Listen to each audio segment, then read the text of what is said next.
سلام تخاتاتلتي مدب سبورت اب سينما سمره خمي تغنيو لوم خا حج خنابي زبل ارستي بزعبا قدد مشكله هاجرنا زتوكر حدا ارستي حيزالكم مصيلكم مكتتالكم عدم قديمنا لايك شير سبسكرايب بمغبار ቤተሰብ ናይ ቻናል ክትኮኑና ተማጽንኩና መደበይ ከስግረኩም 2024 ምናልባት ካብተን ብዙሓት ዓመታት ኣብ ቅድዲ ምሽክለታ ሓንቲ ካብተን ብዓቢ ክብርን ዝኽርን ዝዝከራ ዓመታት ኮይና ትስነድ ዓመት ኮይኑ እዩ ዝስምዓኒ ብፍላይ ድማ እዚ ኣብ 2024 ኣብ መጀመርያ ናይዚ ዓመታዊ ውድድር እዚ ረኺብናዮ ዘለና ረዘንቲ ዓወታት ብኸምዝን ተቐፂሉ ካብዚ ዝሓሸ ዓበይቲ ዓወታት እንዳረኸብናን እናመዝገብናን እንተዳኺድና 2024 ምናልባት ካብቶም ብዙሓት ዓመታት ኣብ ቅድዲ ምሽክለታ ነጥቢ መቐየሮ ኮይነን ዝዝከራ ዓመታት ከይኮነት ኣይክተርፍን እያ ይኹን እምበር እዚ ብቢኒ ናቱ ወድሙሌን ካልኦት ተቐዳደምትን ጽባሕ ንረኽቦ ዘለና ዓወታት ከም ቃንጢሻ ብሓደ ለይቲ በቂሉ ዝሓደረ ከም ዘይኮነ ርዱ እዩ እንታይ ደኣ ናይቲ ነዊሕ ዓመታት ዝተጓዕዘ ታሪኽ ቅድድም ብሽክለታና ናቱ ውፅኢት ወይ ድማ ፍረ እዩ ቅድድም ብሽክለታ ሃገርና ቀሊል ወይ ድማ ሓፂር ታሪኽ ዘለዎ ኣይኮነን እንታይ ደኣ ከም ዝዝከር ወይ ድማ ብዛንታ ተደጋጊሙ ከም ዝንገር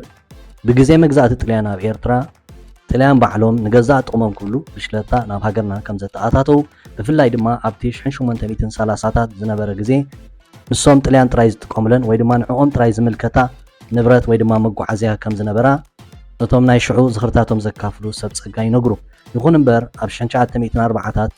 ኤርትራውያን ነተን ብሽክለታ ክውንንወን ከም ዝጀመሩ ክዝውርወን እውን ከም ዝጀመሩ ታሪኽ ይነግር ብምዝዋር ወይ ድማ ብምውናን ግና ደው ኣይበሉን ኣብቲ ሰዓት እቲ ጥልያን ንኤርትራ ከም ናይ ዘለኣለም ግዝኣቶም ይሓስብዋ ስለ ዝነበሩ ብዝተፈላለየ መንገዲ ዓበይቲ ሰረታት እናገበሩ ይኸዱ ነይሮም ብዙሓት ጥልያን ድማ ኣብ ኤርትራ ክሰፍሩ ጀሚሮም ስለ ዝኾነ ድማኒ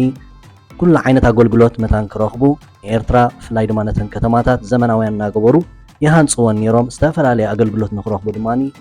ብዙሕ ነገራት የተኣታትው ነይሮም ሓደ ካብኡ ሲነማታት ብምፍጣር ዝዘናግዕሉ ባይታ ክፈጥሩ እንከለዉ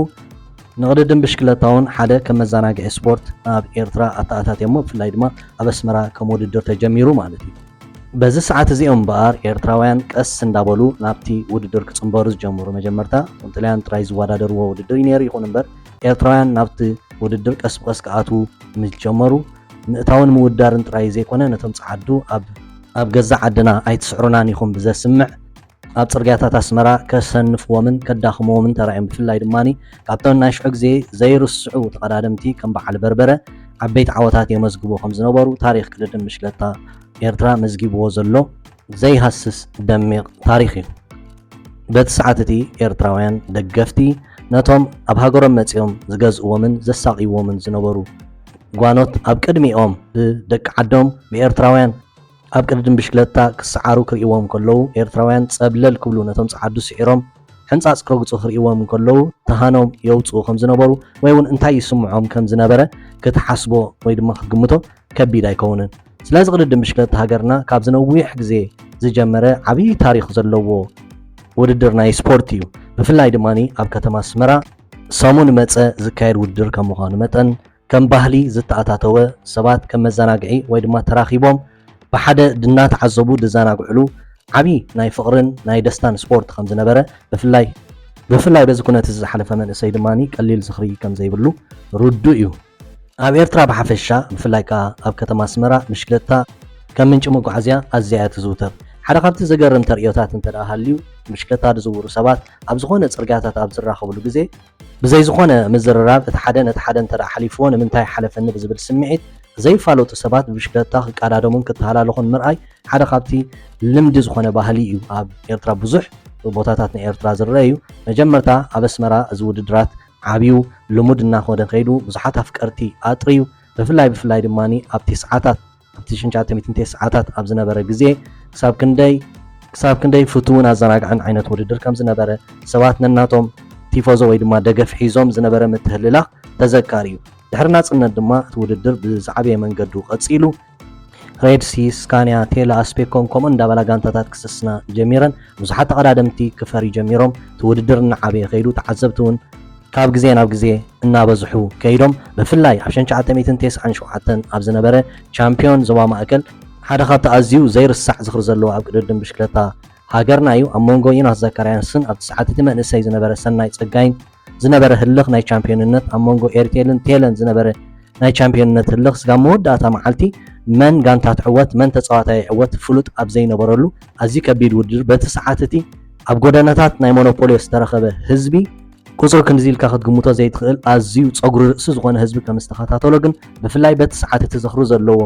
በቲ ሰዓት እቲ መንእሰይ ዝነበረ በቲ ሰዓት እቲ ኣፍቃሪ ቅድድም ብሽክለታ ኮይኑ ብሽክለታ ብዝግባእ ዝስዕቦ ዝነበረ ሰብ እንታይ ዓይነት ዝኽሪ ሒዙ ከም ዘሎ ርዱእ እዩ። ብድሕሪ እዚ ብሰንኪቲ ኣብ መንጎ ኤርትራን ኢትዮጵያን ዝተኸፍተ ውግእ ቅድድም ብሽክለታ እውን ከም ኩሉ ፅላታት ተሃስዩ ኣብቲ ክበፅሖ ዝግብኦ ደረጃ ንኸይበፅሕ እውን ከም ዝተዓናቐፈ መስክረለይ ዘድልዮ ኮይኑ ኣይስማዓንን። እቲ ምንታይ በቲ ዝነበሮ ሓይሊ በቲ ዝነበሮ ስምዒትን ቀፂሉ ነይሩ እንተዝኸውን ምናልባት እዚ ሕጂ በፂሕናዮ ዘለና ደረጃ ኣቐዲምና መበፅሕናዮ ንኸውን እሞ ኣብዚ ሰዓት እዚ ድማ ካብዚ ዕፅፍፃፍ ብዝኾነ ኣብ ዝለዓለ ደረጃ ክንህሉ ምኽኣልና ኮይኑ ይስማዓኒ። በቲ ኮይኑ በቲ ቅድድም ብሽክለታ ኣብ ኤርትራ ባህሊ እዩ፣ እቲ ውድድር ድማ ልምዲ እዩ። ከመይ ብዙሓት መንእሰያት ዝዘናግዕሉ ብዙሕ ህዝቢ ዝስዕቦን ዝድግፎን ዓይነት ውድድር ከም ምዃኑ መጠን ሓንሳብ ቅድድም ብሽክለታ ኣብ ኤርትራ ከም ትንፋስ ኢሎም ክገልፅዎ ዝፍትኑ ኣብ ቅድድም ብሽክለታ ኣፍልጦ ዘለዎም ሰብ ሞያ ናብ ኤርትራ ኣትዮም ነቲ ናይ ቅድድም ብሽክለታ መንፈስ ምስ ረኣይዎ ዝገለፅሉ መንገዲ እዩ። ብድሕሪ እዚ እምበር ቅድድም ብሽክለታ ሃገርና ካብ ውሽጢ ሃገር ወፂኡ ብፍላይ ድማ 2006-2007 እናበልካ ዝቕፅል ዝነበረ ዓመታት ካብቲ ተሓቢኡሉ ዝነበረ ውሽጢ ሃገር ወፂኡ ኣብ ኣፍሪቃ ከብለጭልጭ ዝጀመረ ኣብ ኣፍሪቃ ዓወታት ክመፅእ ጀሚሩ በብቑሩብ ሃገራዊት ጋንታ ኤርትራ ኣዝያ ተፈራሒት እናኾነት ከይዳ ኣብ መወዳእታ ድማ ዓብላሊት ኮይና ኣብ ኣፍሪቃ መዳርግቲ ዘይብላ ሃገራዊት ጋንታ ከም ዘላትና መላእ ኣፍሪቃ ኣብ ኣፍሪቃ ሓሊፉን መላእ ዓለም ክፈልጦ ግዜ ኣይወሰደን። በዚ ሰዓት እዚ ከም ዝዝከረኒ ናይ ኣፍሪቃ ዕዮ ገዛና ወዲእና ኢና ድሕሪ ሕጂ ናብ ናይ ዓለም ኢና ክንጥምት ዝተባሃለ ዘረባ ክሳብ ክንደይ ከም ኣዝዩ ቅቡል ዘረባን መርሕን ኮይኑ ክደጋገም ንሰምዖ ነርና። እዚ ዘረባ እዚ ብፕረዚደንት ኢሳያስ ኣፈወርቂ ተቐዳደምቲ ዓወት ሒዞም ምስ ተመለሱ ኣብ ቤት ፅሕፈቱ ተቐቢሉ ኣብ ዝገበረሎም እንግዶት ዝሃቦ ርእይቶ እዩ ነይሩ። ስለዚ እዚ ርእይቶ እዚ ድማኒ ብብዙሓት ኣብ ቅድድም ብሽክለታ ኣፍልጦ ዘለዎም ወይ ድማ ቤተሰብ ቅድድም ብሽክለታ ክደጋገም ተሰሚዕ እዩ።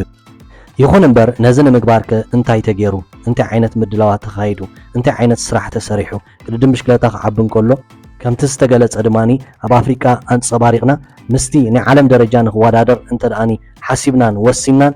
ከመይ ዓይነት ወፍሪ ጌርናሉ እንተኢልና እቲ ሕቶ ምናልባት ብንጹር ንኽንምልሶ ብዙሕ ምድህሳስ ዘድልዮ ኮይኑ ይስምዓኒ። ይኹን እምበር ኣብ ቅድድም ብሽክለታ ብዙሕ ለውጢ ክግበር ተፈቲኑ እዩ፣ ግን ብኣዝዩ ዝተወሰነ ደረጃ ምዃኑ እዩ። ምክንያቱ ምስቲ ሕምባበ ናይ ቅድድም ብሽክለታና ዝስጉም ማዕረ ማዕሪኡ ክጎይ ዝኽእል ምዕባለታት ግን ጌርና ክንብል እንተደኣ ፈቲና ምናልባት ካብ ሓቂ ጥራይና ክንርሕቕ ንኽእል። ቅድድም ብሽክለታ ሃገርና ክበፅሖ ዝግብኦ ደረጃ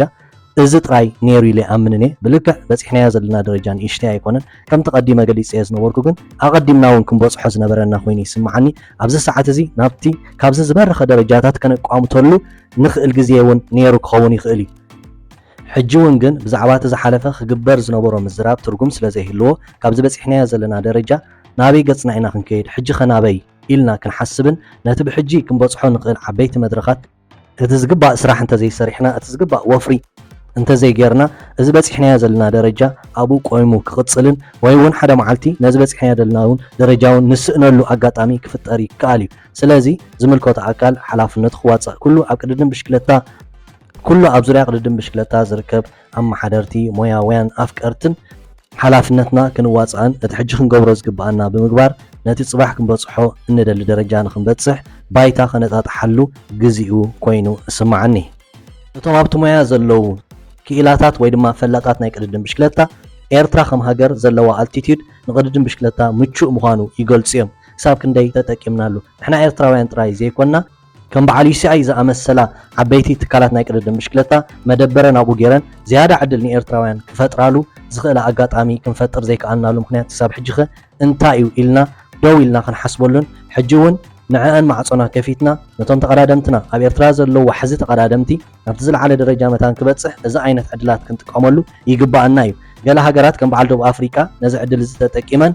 ክንቀሳቐሳ ይረኣያ እየን። ይኹን እምበር እቲ ውፅኢት ከምቲ ዝድለውን ኣይኮነን። እዚ ግን ኣብ ኤርትራ ኮይኑ እንተዝነብር ምስቲ ዘለና ዕቑር ዓቕሚ ክሳብ ክንደይ ኣብ ዓቢ ደረጃ ምበፅሕና ብዙሓት ተቐዳደምቲ ናይ ሃገርና ድማኒ ነዚ ተጠቂሞም ሂወቶምን ሂወት ስድራ ቤቶምን ብዓብዪ ድማ ንቁጠባት ሃገር ከኻዕብት ዝኽእል ኣታዊታት ከምፁልና ከም ዝኽእሉ ምግማቱ ዘሸግር ኣይኮነን። ኣብ ሃገርና ብዙሕ ፖዚቲቭ ነገር እዩ ዘሎ ብዛዕባ ቅድድም ብሽክለታ ከም ተቐዲምና ክንገልፆ ዝነበርና ቅድድም ብሽክለታ ባህሊ ኣብ ኤርትራ ሓያል ተመክሮ ከም ዘሎ ድማኒ ርዱእ እዩ እቲ ዘሎ ናይ ቅድድም ብሽክለታ መንፈስ እውን ካብ ግዜ ናብ ግዜ ከመይ እናዓበየ ይኸይድ ከም ዘሎ ንሪኦ ኣለና ብጠቕላላ ናይዚ ውፅኢት እምበኣር ሎሚ ምስ ኩሉ ሕፅረታትናን ንኩሉ መሰናኽላት ሰጊሮም ኣብ ዓበይቲ መድረኻት ዝዕወቱ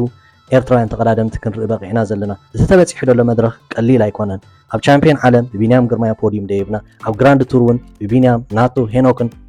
ኣብ ፖዲየም ክንድይብ ክኢልና ኣለና ካብ ግዜ ናብ ግዜ ድማ በዞም ጀጋኑ ዝኾኑ ተቀዳደምትና ሽም ሃገርና ኣብ መላእ ዓለም እንዳዓበየ ይኸይድ ኣሎ ስለዚ እተን ኣብ ቅድድም ብሽክለታ ኣብ ውድድር ቅድድም ብሽክለታ ኣብቲ ኢንዳስትሪ ዓብ ወፍሪ ዝገብራ ዘለዋ ትካላት ወይ ድማ ጋንታታት ድማ ቆላሕተን ናብ ኤርትራውያን ተቀዳደምትን ዝገብራሉ ግዜ ኣኺሉ እዩ እቲ ዝተርፍ ናትና ዕዮ ገዛ ምግባርን ነዚ ምድላዋት ጌርና ድማኒ ካብዞም ሕጂ ዘለዉ ዕፅፍ ፃፍ ተቀዳደምቲ ብኳሊቲ ብብዝሒ እነፍርየሉ ባይታ ምፍጣር እዩ ከምቲ ከም በዓል ብራዚል ዝኣመሰላ ኣብ ላቲን በዓል ኣርጀንቲናን ካልኦትን ኣብ ኣፍሪቃ እውን ከም በዓል ናይጀርያ ዝኣመሰላ ሃገራት ንኩዕሶ እግሪ ምንጪ ኣታዊአን ጌረን ክጥቀማሉን ክዓብያሉን ክረብሓሉን ንሪአን ዘለና ንሕና እውን ንቅድድም ብሽክለታ ከም ምንጪ ኣታዊና ክንረብሓሉ ዝግባአና ሰብ ዕድል ወይ ድማ እቲ ምንጪ ሃብቲ ዘለና ሃገር ኢና እሞ ነዚ ንምግባር ኣሰራርሓናን ኣካይዳናን ከመይ ኣሎ እንተኢልና ብዘይ ቃል ዓለም ዝነኣድ ኣይኮነን ስለዚ ሎሚ ደው ኢልና ብፍላይ ምዝ ዝመፅእ ዘሎ ዓበይቲ ዓወታት ደው ኢልና ክንሓስበሉ ዝግባአና ቅድድም ብሽክለታ ሃገርና ድማ ናብ ዝለዓለ ደረጃ ንክበፅሕ ሞያዊ ዓቕምና ከነዕቢ ትሕተ ቅርፅና ከነመሓይሽ ብሓፈሽኡ ዓብ ወፍሪ ብምግባር ንዝያዳ ዓወትን እቶትን ክንሰርሕ ይግባአና እቲ ምንታይ ዝግባእ ወፍሪ ከይገበርካ ፍልጠትካ ዓቕምኻ ኣካይዳኻ ምሕደራኻ ናብቲ ዝለዓለ ደረጃ ከየብፅሕካን ዝርከብ ኣዝዩ ዓበይቲ ዓወታት ወይ ድማ ቀፃልነት ክህሉ ስለ ዘይክእል ኣብዚ ሰዓት እዚ ደጋጊመ ገልጾ ከም ዘለኹ ደው ኢልና ክንሓስበሉ ዝግባአና ዓበይቲ ስራሓት ንምስራሕ ድማኒ እጂ ገና ሰብሲብና ንስራሓሉ እዋን ምዃኑ በዓል ቢንያም ግርማይ ናትናኤል ተስፋፅን ኣማኑኤል ገብረ እግዚኣብሔር ወዱምሌ ካልኦት ኩሎም ብዙሓት ተቀዳደምትና ብዓወታቶም ኣቢሎም ዓብይ መነቓቕሒ ደወል ሃሪሞምልና ኣለዉ እቲ እዝኒ ዘለዎ ድማ ክሰምዕ ይግብኦ እዩ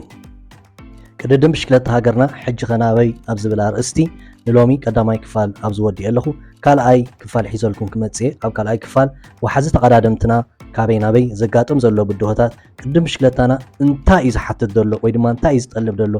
ኣብዚ ሰዓት እዚ ንዝብል ሕቶ ክንምልሶ ወይ ድማኒ ሓሳብና ክንበሉ ክንፍትን ኢና ስለምክታልኩም እናመስገንኩ ላይክ ሸር ሳብስክራይብ ክትገብሩ ይምሕፀን ብካልእ መደብ ስጋብ ዝምለሰኩም ሰሰና እዩ